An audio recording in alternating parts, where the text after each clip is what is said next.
Untuk mempermudah masyarakat membuka usaha secara legal, pemerintah menerapkan nomor induk berusaha, NIB.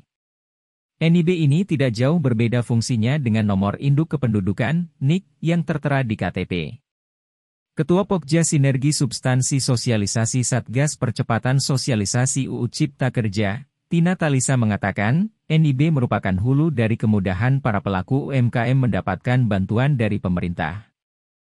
Cara mendapatkan NIB relatif tidak sulit bagi UMKM perseorangan, hanya butuh KTP yang telah valid. Namun untuk pelaku usaha yang lebih besar dari UMKM ada sejumlah persyaratan lain yang disesuaikan dengan tingkat risiko dan jumlah modal usahanya. NIB bisa diakses melalui OSS Go.id. Di situs tersebut tertera pilihan untuk izin UMKM dan izin usaha yang lebih besar. Pilihlah sesuai dengan golongan usaha, lalu ikut langkah-langkah berikutnya. Bila belum memiliki akun OSS, maka buatlah akun terlebih dahulu di situs tersebut.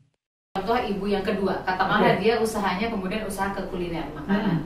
Kalau usaha kuliner makanan itu perlu juga izin edar, Abang.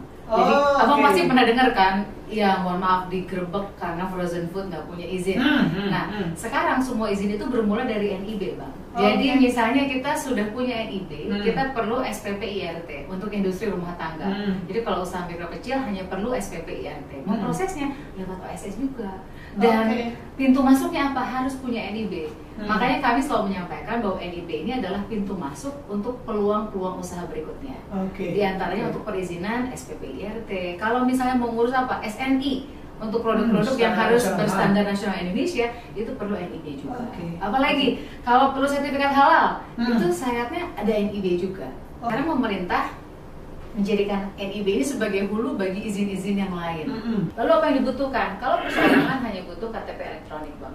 KTP elektronik. Hanya butuh KTP elektronik. Kenapa kami butuh itu? Jadi hulu data kita adalah dari Dukcapil Kementerian Dalam Negeri. Makanya kalau misalnya ada pemekaran wilayah, contoh di Papua nih misalnya, tadinya wilayah Papua, jadi Papua Pegunungan, maka kita akan melihatnya dasar data kita adalah dari Kementerian Dalam Negeri. Makanya harus yang eligible, harus yang layak KTP elektroniknya. Tadi Abang singgung soal NPWP. NPWP itu ditanyakan di sistem, sekaligus saya jelasin nih, karena sering banget kami dapat pertanyaan.